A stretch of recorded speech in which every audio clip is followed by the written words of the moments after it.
Welcome to the Future of Internal Communication podcast. I'm Jen Sproul, CEO of the Institute of Internal Communication. Since we launched this series in 2021, the world of work has been disrupted by event after event.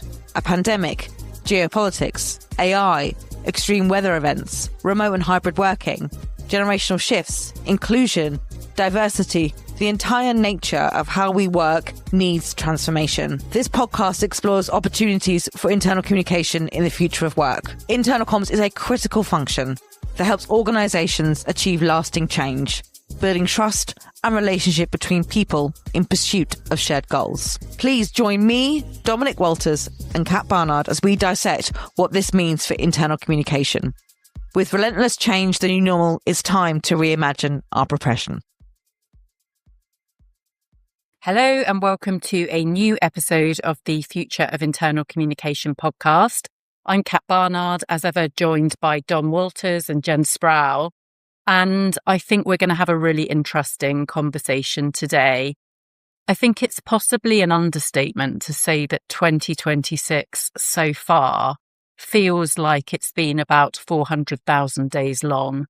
It has launched, January started with all manner of unexpected chaos, events in South America, ongoing events in the Middle East, rising international tensions and frictions, land grabs, resource grabs. It's hard really for any of us to know which way is up. And I think that all has a knock-on effect to economic confidence and the labour market and job stability and all manner of other anxieties. So today I am really pleased that we're able to talk about financial well-being and the impact of financial confidence on organisational performance. And to join us, we have an expert in this area. We are joined by the Head of Financial Wellbeing at pension and actuarial firm LCP,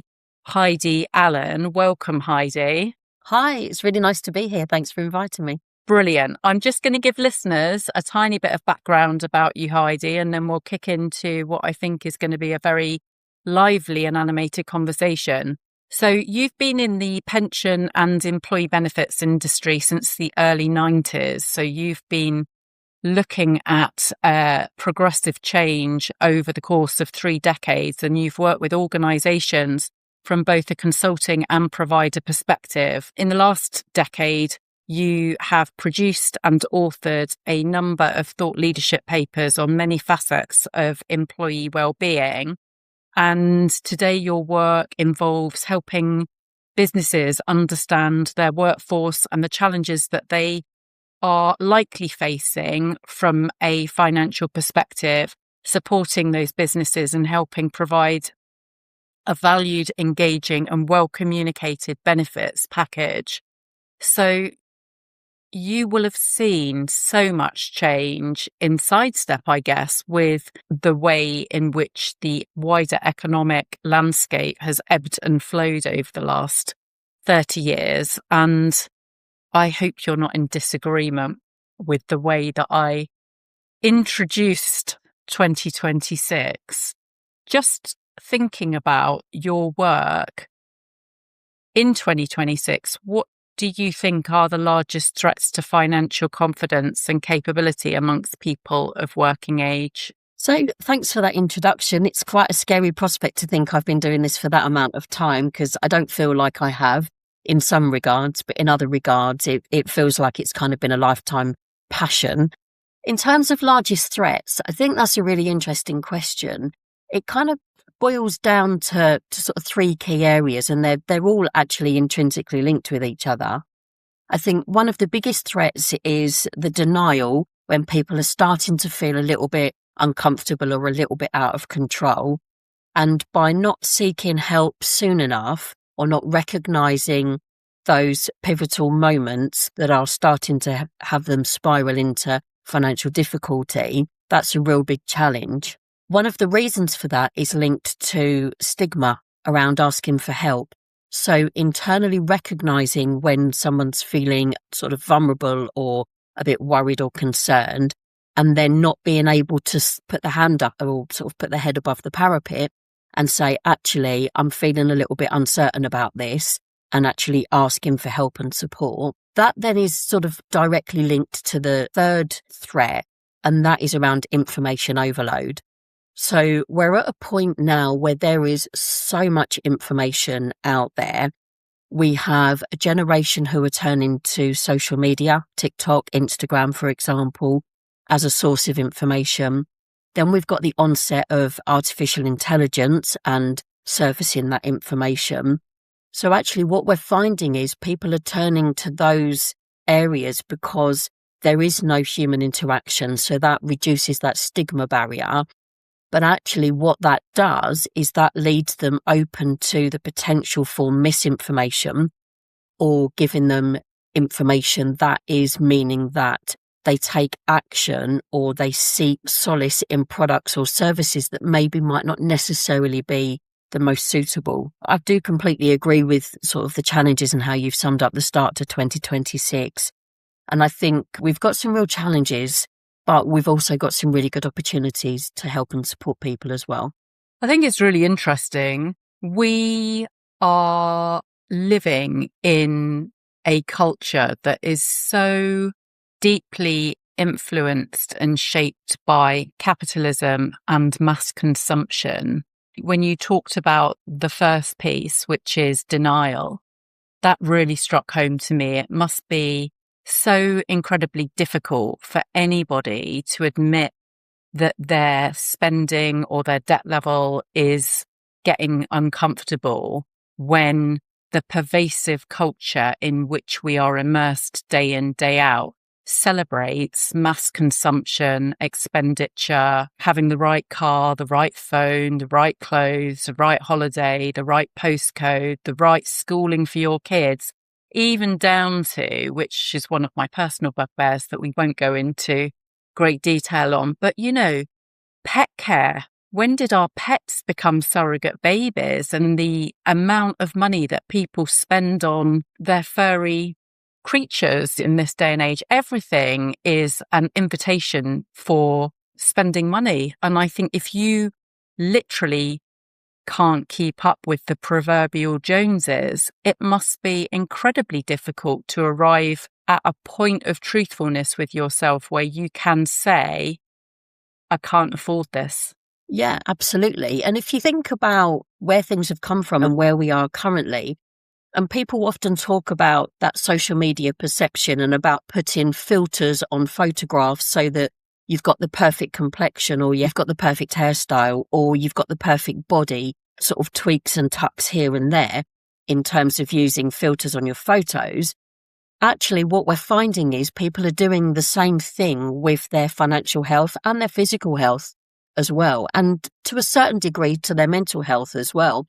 They're kind of putting a filter on, thinking if I don't outwardly show it and I show the perception that everything's okay, then actually what that does is that has a really significantly detrimental effect to somebody's mental health because it's not long-term sustainable.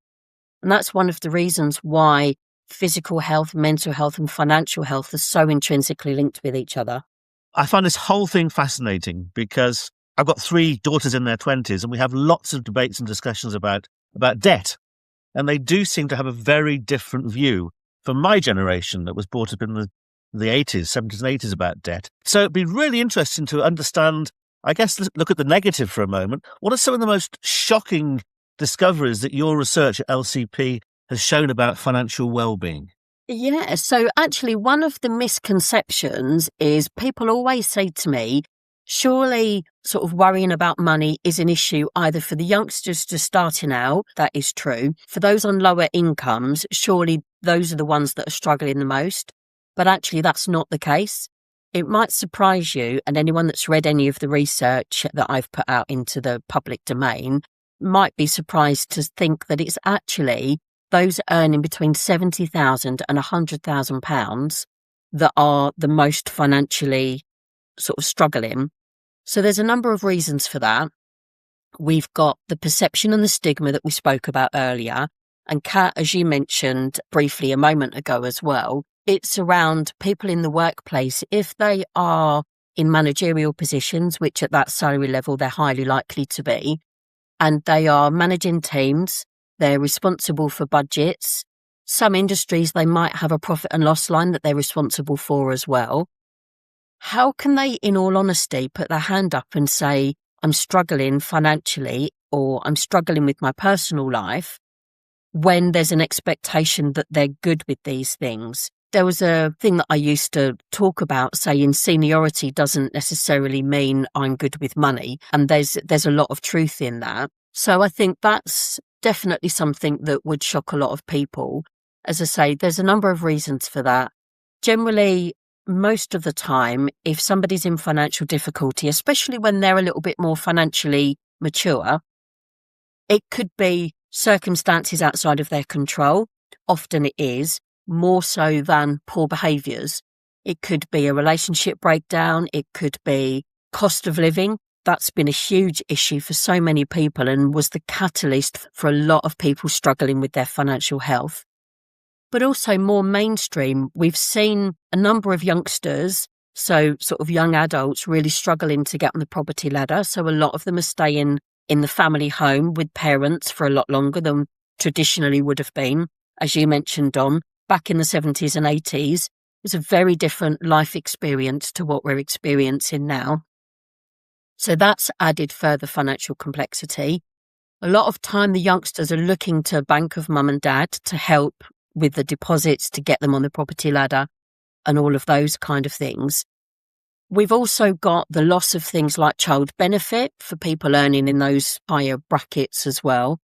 And then when people are earning over £100,000, obviously we've got tax issues with losing things like the personal allowance, which can also have a significant impact.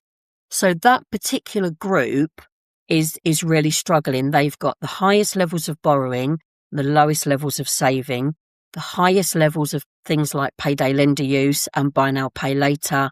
But it's really, really difficult for them to be able to say, hold on a minute, I'm really struggling and I need some help and support here. And as I mentioned, it's often not through bad behaviours, it's often through circumstances.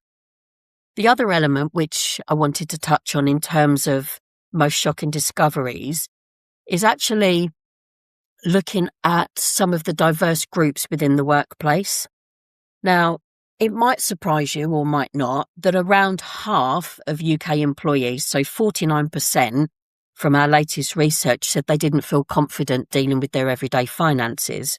So again, that may or may not surprise people in your audience depending on their own experiences. But actually, when we overlay some of the diversification onto that, so for example, people with physical disabilities or visual or hearing impairments, that actually jumps up to over 60% of people that say they don't feel financially confident because they're not receiving information or they're not able to participate in the same way that traditional communication methods have allowed in the past. But the biggest standout for me are those with neurodiverse needs, because that figure jumps up to 3 in 4. So 73% of people with neurodiverse needs say they don't feel confident in dealing with their everyday finances. It might also surprise you to know that from our latest survey of over 10,000 UK employees conducted in the previous year, 1 in 3 identified as being neurodiverse or having an additional communication complexity. I can pretty much guarantee the vast majority of people listening haven't considered to the depth and breadth that they probably could, the communication channels that they use and how they articulate benefits, salary, support services, etc. to people in their organisations. Just picking up on that, because we often think that it's young people that need the help, because all the reasons that Kat and you talked about a few moments ago, Heidi, and that's true. But in some ways, from what you're saying, it may not be those people that we want to focus most attention on. Because, again, my limited experience, my 3 daughters, but they seem to have quite a sanguine view of debt. Maybe because they've been brought up with student loans. So, my oldest has come out with £30,000, £40,000 worth of debt, probably more. every time they see headlines, it's about organizations, companies, countries in debt. Going back to what Kat was saying, we are used now to massive debt related to GDP of countries. But what's interesting, you're talking about people in big jobs often who are feeling squeezed, who have responsibility for having conversations with their own teams. And I think often we ignore that. That was really interesting to hear you say that people we think they must be doing all right. And that income bracket you spoke about, it wasn't long ago that I remember John O'Donnell, when he was Shadow Chancellor, saying 70 grand and above and you're rich, and in brackets, and you're fair game for tax. But now we're saying, actually, that's not necessarily the case, and they're struggling, and we don't necessarily recognise that. So how have you seen organisations tackle that, where they have? How have they addressed that? Because it's a prickly subject to talk about, I imagine. Definitely. And it's a really interesting one as well. And I'll just give you a scenario just to kind of bring this to life a little bit more for you as well. If you think about somebody who is struggling with money and potentially on the lower end of the earning spectrum, they will be able to tell you how much a loaf of bread cost in a number of different supermarkets. They will be able to tell you how much a pint of milk cost. They will be able to tell you how much they spend and break that down between all of the different facets of their grocery spending. Historically, somebody pre-COVID, pre-cost of living challenges in that higher income bracket will just say to you, well, I spend X amount on shopping a week, a month, etc. They won't know the minutiae of the detail that sits underneath that because they've never had to. But actually, with all of these rising costs, with the utilities going up, generally tend to be in properties that are maybe slightly more expensive, not ridiculously expensive, but sort of on that next rung of the ladder. But where the youngsters and those new to property individuals are who are entering the property market, they're really struggling. And historically, the chain of sort of property purchase was you started with your basic 1 or 2 bed flat, then you bought maybe like a 1 or 2 bed little mid-terraced house, then you moved up maybe into a 2 or 3 bed semi-detached, then you moved up into a 3 or 4 bed detached property. That's not happening. So those individuals who are in those 3 and 4 bed semi-detached and detached properties, so I'm not talking £1 million mansions, the buyers just aren't there. So they don't have the ability to be able to sell that property and to be able to downsize, to be able to move to a cheaper area. So they're kind of stuck. And one of the reasons why I think, and again, I'm going to be slightly controversial here, but to answer your second part of that question, Dom, I think one of the reasons why this has become more mainstream for employer conversations is because for the first time, those people in management positions, those decision makers in organisations are feeling the pinch personally. And if they're feeling the pinch and they're asking themselves, this is happening, this is my new reality, what can I do? They're then starting to think, well, if I'm struggling through no fault of my own, then actually, what are other people in my organisation feeling? And I think that's one of the reasons why we're seeing this become a more mainstream conversation, and rightly so. But I think it's definitely a huge challenge, but also a real good opportunity. And a lot of clients and a lot of companies who I talk to on an ongoing basis, for many of them, it's not about putting in new benefits or new fancy support services. It's about recommunicating the benefits and the support that's already available within the company with some education to enable people in the organisation to really understand what benefits and support are there already in place. And like I mentioned, and that was one of the reasons for mentioning those different groups who need communication in a slightly more conventional way or in a slightly different way to they've historically received it. Actually, there's a real quick, easy win here. Think about what you're communicating and how you're communicating it, and make sure that individuals in your organisation know what benefits are there, know when and how to use them, and are able to access them in a timely fashion when they've got that point of crisis or even before that point of crisis arises. Does that make sense? Yeah, definitely. I just want to jump in really quickly because it's just reminded me of a really pithy phrase that I heard in a newsletter last week. I think everything that you're pointing to, Heidi, was encapsulated by this future of work analyst who I track, Eliza Philby. She wrote about the erosion of the middle class dream. And I think that's it in a nutshell, isn't it? That hardship is climbing up the ladder in a way that was never anticipated. And there's lots of economic reasons for that, but it's going to be amplified by the impact that AI has on jobs also, because the kind of jobs that are going to be most impacted by generative AI and AI are the jobs that would have previously fallen under the scope of middle income jobs. So it's another layer. But I'm going to hand over to Jen, because I know you've got lots to say. Hopefully. Heidi, thank you. And as you were talking about that middle class piece, I'm like, that makes so much sense. As you say, the narrative and the rhetoric that we consume is so much about the younger generation. We're missing this other part of it because that kind of populates the media dominance as more of a topic. But also, as well as you were talking, it's making me think about how do we think about financial education as organisations, and we do. And I wonder if some of that is that fear. You talked about denial and that stigma, right?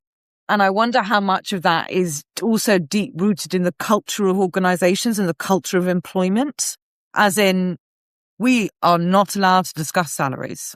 It's baked into you as an employee that money and earnings are not a topic of conversation. We don't share it. Your bosses don't like it. People don't like it. So you've got that kind of core sort of learning, I guess. It's certainly innate in my generation that we don't talk about money at work, right? It's very private. So you've got this issue. You've also got this other issue that people don't feel psychologically safe if they do want to talk about it in the organisation to have that space. So with those kind of things in mind, we sort of put all of our, I guess, communication of these sorts of things much more in the kind of benefit sphere of kind of, we've seen we've got discounts for supermarkets or cinema tickets or all these things. That feels, it doesn't go to the hard stuff, right? We keep the hard stuff separate. We don't talk about that. And I wonder is how as employers, when we're thinking about our responsibility for financial education, and that can be to understand how to manage your money, what that looks like, what is how do you self-budget, or here's the resources that we would recommend, being a trusted source of information, but also that place of having, I guess, a private one-to-one where you can speak about your personal situation in a safe environment. What does good financial education look like from an employer with all of those constraints and all of those considerations? And how do we create that good financial education? Because I think that people want it. There's a real barrier there. Yeah, absolutely. And there's a few really good points there. So this answer might be a little long. Go for it. My question was long. That's fine. So I think one of the first things that you mentioned, obviously, was around that we don't talk about money at work in terms of sort of what we earn and bonuses and all of that sort of thing. And I don't necessarily think we should talk about things in that granular detail, because in organisations where they have performance-related pay, that can actually be a catalyst for conflict. But when we say talk about money, there are lots of different ways you can talk about money without divulging personal information. So the main thing really is when we say talk about money, it's not, my name's Heidi, I earn X, I own a home and it's worth this amount of money. My bills each month are this. That in reality, that's never going to happen. And I would never want us to get to a position where we were that open and transparent.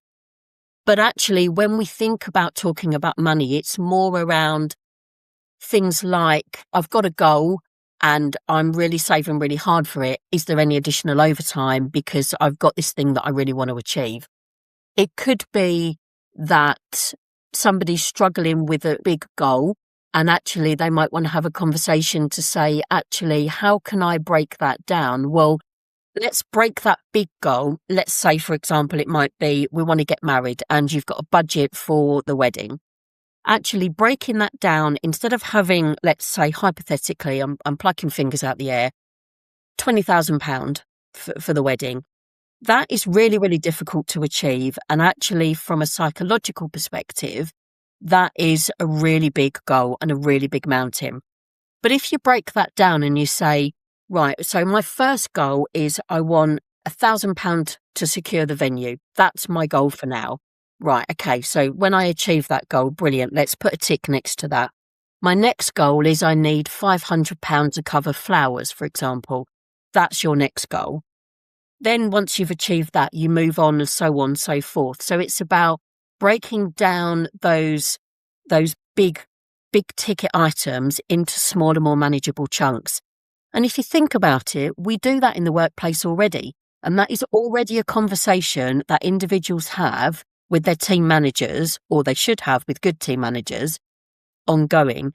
If we think about career progression, for example, and there'll be a list of skills and things that we need to achieve, and we take those one or two at a time. So actually being able to demonstrate good behaviours in work can actually help good behaviours outside of work in much the same way. So I don't want people to think when we say financial education, talk about money, etc., for them to think that way. Let's be realistic. That's a really good strategy that we have in work already that can easily be adapted. And that's not too far of a stretch for a team manager to say, well, you could take some of these things that you're learning, some of these skills, and apply them in your personal life, and to be able to have those conversations. The other element is around education. And again, let's be realistic here. If you put financial education on in the workplace and you call the session budgeting and managing money or debt and finances, with the greatest respect, you're not going to get people through the door. Your take-up is going to be really low. If you think about that session and you call it good behaviours to make your pay go further, or top tips to help your pay work more effectively for you, it's the same content, but you're far more likely to get people through the door. So it's about phrasing things in a positive way so that you're naturally removing the stigma. And you're naturally saying, we understand that you've got issues and challenges inside of work and outside of work. And what we're here to do is support you as an individual. It might really surprise you, and I'm going to chuck a couple of stats your way, but 52%, so over half of those that we surveyed, 10,000 employees every year, 52% said financial pressure directly impacts their job performance. Mm-hmm. So if your listeners ever wanted a stat to say, why should I listen? Why should I sort of take this seriously? Then that for me is the stat. Mm. And what will really surprise you is, again, I've been doing this for a number of years. That stat is on the rise. So back in 2020, so we're talking 6 years ago, that was 31%. So less than 1 in 3. We're now at over half. Even from last year to this year, it's jumped from 47% to 52%. So this is something that's not going away. So anything that can be done to aid those conversations in a really meaningful way is actually going to be really welcomed. And again, 58% of individuals said that they felt financial education in the workplace would positively impact their overall well-being. 63%, so almost 2 in 3, said financial education would help them with their future financial planning and their retirement planning. And 60%, so sort of 3 in 5, said that they felt financial education in the workplace had or would positively impact company culture. So what people are saying, we want this help and support, we need it. It's impacting my personal life and my ability to perform at work. And actually is the place where people get the vast majority of their income and the vast majority of their protection and benefits. Would that not be the place that people would expect to get the vast majority of their trusted information? So stark when you put it in that context of those percentages and its impact on performance and the business, and why actually by doing this, it can help in so many other areas. And going back to your other point at the very beginning as well, in terms of those risk areas, and that third one being information overload, right? And we're seeing, obviously, we talked about this a little bit off air as well, that the rise of the side hustle, because we're all looking for more ways to supplement our income, or we're not sure what that all means or how to go about that, and where that leads us into the future. So I find that really stark that you say that. So 52% of people are saying financial pressure affects their job performance and they want financial education. And with that as well, my question being back to that information overload point being around, I totally take on your point that we can't make talking about salaries and personal finances a new behavior. That would lead to many, many other conflicts. But we can look at putting together programs through that positive language to help people feel there's a space for it. But do you think with financial education as well, employers have a better responsibility to just provide access to trusted resources about where they can go off independently to seek advice, whether that's a session with the pension provider or a trusted session with, these are kind of the things that are going on, so they can kind of link in that good piece, so they can, rather than feel like they have to lean into TikTok or Instagram for financial platforms and advice, that we could give them another route to play that trusted role. Do you think that's something that we can build into financial education? Yeah, absolutely. And I just want to chuck in a stat, just you mentioned about sort of side hustles. And again, in the last piece of research that I did last year, it might surprise you that 42%, so 2 in 5, said that they were actively seeking additional employment to supplement their financial circumstances. And that was across the board as well. So it's definitely something that is becoming more paramount.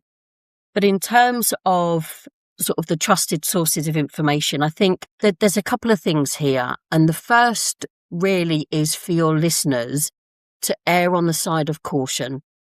And the reason I say that is because pretty much, I could imagine, 9 out of 10 of the providers that your listeners have that provides benefits and workplace benefits say they have financial education. But actually, it's either information that's already in the public domain. So the Money Helper content, for example, is a great source of help and support and a great source of content. But that is readily available through a lot of financial product providers.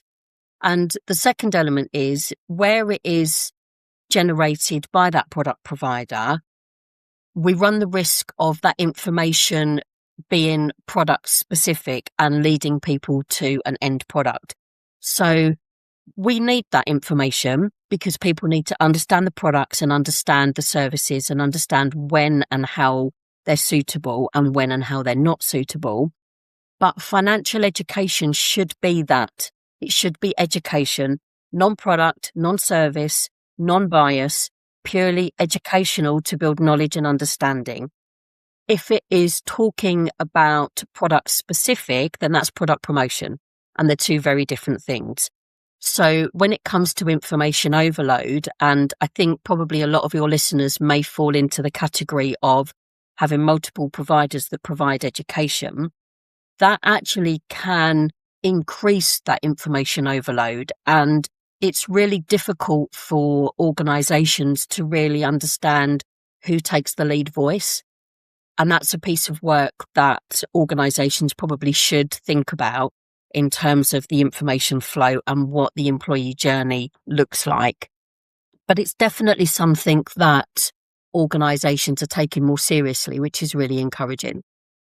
Such a lot in this conversation, isn't there? I was thinking about the side hustle and just wanted to corroborate, because that data point that you just mentioned definitely also plays out in the desk research that we undertake to deliver the monthly IC Trends report for the IOIC. There's definitely a normalisation of side hustling. So one angle is needs must, and another angle is it's just becoming entirely normalised and part of the status quo, particularly for segments of the workforce that may be more influenced by social media and so on. So I think we're only going to see that rise, and as organisations have to lean into more precarious operating environments, I think we're going to see an uptick in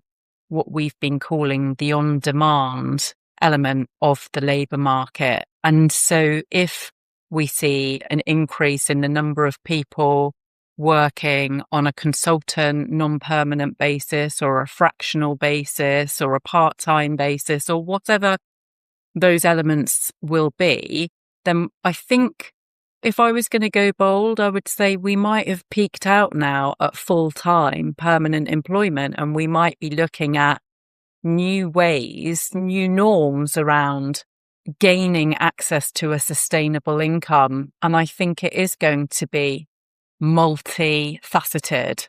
And a little bit like we've seen Emma Gannon, she's published a book called The Multi-Hyphenate Method. So I think these ideas are very different careers to what we've known in the past. That is going to go mainstream, but there's such a lot here that an internal communicator could get their teeth stuck into. And as we always know and say, a large part of the IC remit is to provide clarity. So trying to kind of bring this back into something that is actionable for listeners, what top advice would you give to internal communicators, Heidi? How can internal communication really play its part here? I agree. We could talk for ages on all of these things: portfolio careers, education, the role of the labour market, what does the future look like?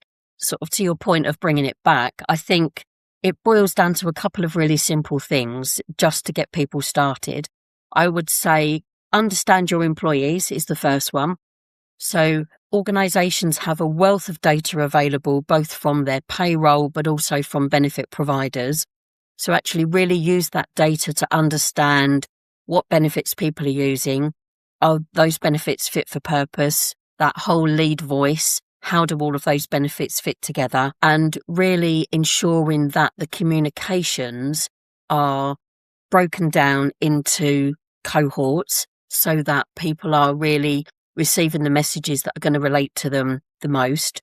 And just really it boils down to understanding your people. It's as simple as that. Understanding who they are, what they need, what you've got that's there to support, identify any gaps, and make sure that people know what's there and know how and when to use it, and know where to go for support if things start to get a little bit difficult for people. And Heidi, as you're saying that, this must put a great onus upon local line managers, team leaders, I guess, because you've said about helping people understand what benefits are available. In order to do that properly, you need to understand the circumstances of the people you're having a conversation with. You've spoken about understanding their needs. You've spoken about almost tailoring communication about financial aspects to the individual. So I guess this puts quite a big onus upon the leader. And I'd be interested to know what you've seen organisations do to equip those leaders to have those conversations. So going back to what Jen and Kat have been saying as well, it's not an easy topic to have a conversation about, really. So how do you set the parameters and how do you ask the right questions? There are about 30 questions in one there, sorry. That's okay. So I actually wouldn't say that it all falls on the shoulders of the team manager. Actually, a lot of this is centralised. So the communication can be tailored and segmented based on different cohorts within an organisation. The understanding what support and products and services are being used from the benefit package, again, that's a centralised function. But you're right, the team leaders do have a role. And we spoke earlier on about having those healthy conversations and about using workplace scenarios to support outside of work conversations. But I think probably the biggest thing that I've seen as a success when it comes to utilising that sort of line manager role is actually line manager training. And I'm not talking about like really in depth. We're not going to turn them into financial advisors and financial guiders. That's not their role. That's not what they're there for.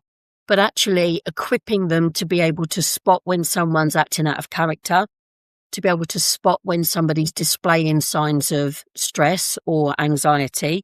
That could be work related or personal related. They actually are quite intrinsically linked with each other. But also enabling those managers to signpost help and support. So we wouldn't want them to open up the conversation as such, unless they were let's say if they were a mental health first aider, for example, that's a very different skill set.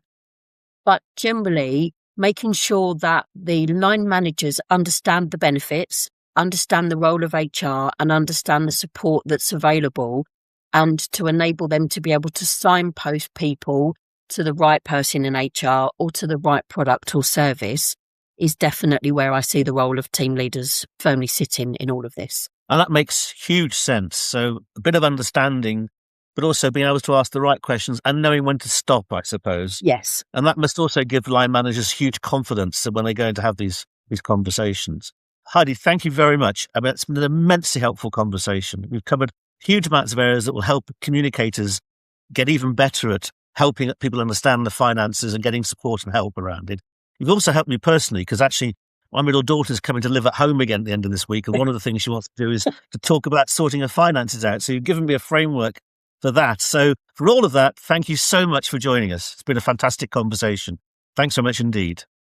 My pleasure. And as I say, if I can help and support in any way, shape or form, or you want me to sort of join any future episodes exploring any of these in more detail, then I'm very happy. I could talk for ages on all of these subjects. I'm just really passionate about getting word out and making sure that we can build people's confidence. I use a really simple metric, which probably feels really nice to end on, and that is knowledge builds confidence, confidence builds capability, and capability builds resilience.